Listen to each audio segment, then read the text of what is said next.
Way too early NBA power rankings. We're 3-4 games in, depending on what squad you're looking at. But we got to rank them. We got to give the power rankings. Alex Monaco. Yeah. We're going to go 1 through 5. Give me your 5th power ranked team in the NBA, East and West. Love it.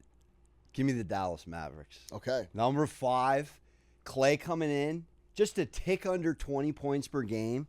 Lively bringing that double-double threat every night. This team also kind of deep. You remember this guy Hardy off the bench? Deep off the bench in the playoffs. He could be a scorer out of the rafters. Dinwiddie also buried on this depth chart. They're top 10 in defense out the gate, 3-game sample size. But without going in depth, they have obviously an NBA Finals roster, and they added pieces. Gafford and Lively are great. Gafford still, and P.J. Washington. Just a little more continuity of the Gafford and P.J. pieces from the midseason acquisition in addition to Klay. Klay seems like a seamless fit. Luka loves him. Klay is a seamless fit. And no matter your opinion on Klay Thompson, if he doesn't have to dribble the ball or do anything and just catch and shoot wide open jump shots, forget it. And he's rejuvenated. It seemed like, the quiet rumors in the Golden State locker room that Klay was the unhappy one, ruffling the big three chemistry over there. Saw an edit real quick where Curry went behind the back and passed it to no one. Did you see this? It went viral. They put music behind it because Klay was gone. Then they went into like a 10-year montage of Curry finding Klay on backwards passes. I got sad, man. Yeah. I got sad. I got to see that edit. I bookmarked it. To speak on that, these young kids with all this time on their hands. The edit was unbelievable. No, instead of going to the park. They're putting a fire like going Curry outside. editing. They're literally in the basement doing montages like Justin Jefferson edits. Unbelievable. It's unbelievable, dude. Yeah, shout out the young folks. Right, Number 5 for me. The Orlando Magic. Ooh, wow, you love the Magic. The Orlando Magic. I hope they make your list because I hope they're no higher. Chance the Magic are making my top 5 list. They have it all when it comes to defense. Fighting with the Pacers till the 48th minute. They may be the toughest team on-ball defensive team in the NBA. They have a certified bucket getter in Paolo Banchero. He just had 50 last night. Second youngest 50-point game behind LeBron. Paolo is the real deal. Is an absolute bucket. Yeah. Mo Wagner, tough. Franz Wagner can make it all happen. The Orlando Magic, ask the Miami Heat how tough they are. They just blew their doors off the other night. Good value on them. I like that. Hey, started to have them higher on this list. I had to chill out for a second, but I like the Magic. They're not even on my list. Number 5 for me, which is crazy. Give me your number 4. Power rankings, too early. NBA. Coming in with a Southern California emotional purchase. I knew this was coming. The L.A. Lakers, J.J. Redick, studying film, middle of car washes, playing father, playing coach.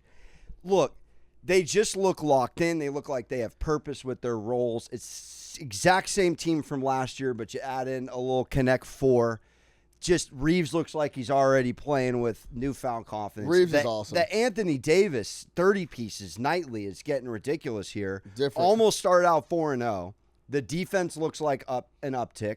They're just playing complementary basketball, and they're getting coached up. And it's really more about what Ham didn't do last year that exposed this team, just as much as it is what Redick's doing. But he's clearly adding culture, he's adding purpose, and they're winning basketball. I agree.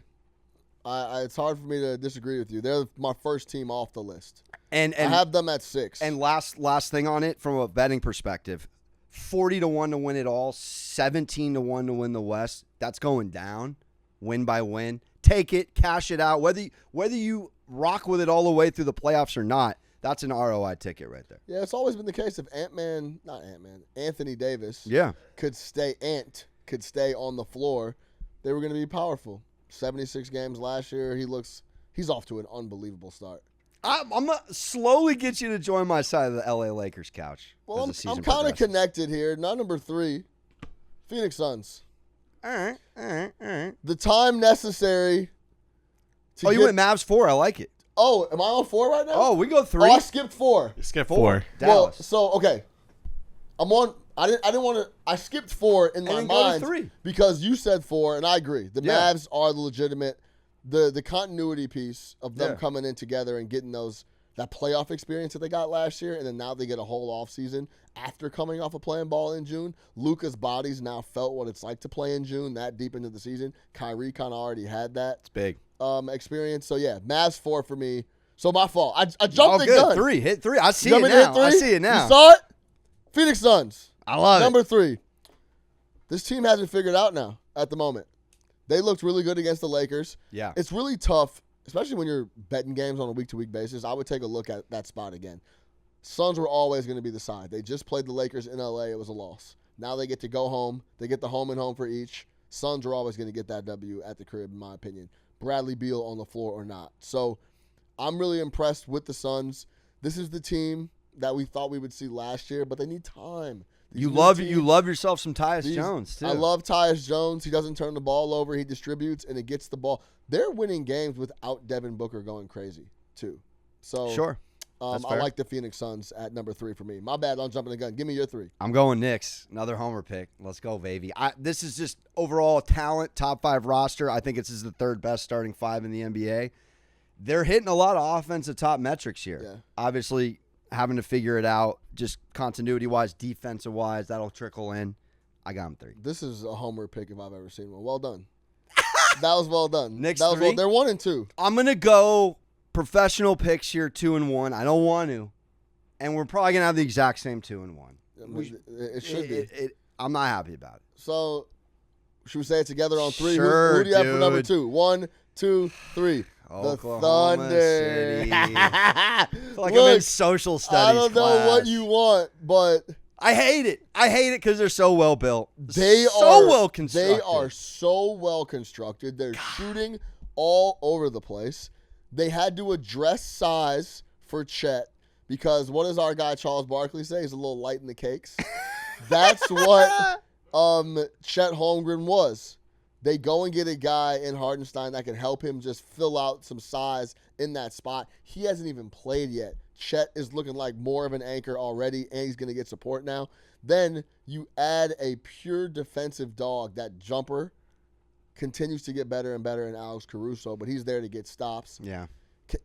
Him and Lou Dort on the floor at the same time, and then SGA can just get you 2 at any time. The scary thing, too, with Jalen Williams, what if he becomes, like, he's on the way Chet already the second best player on the team, or is it still Jay Will?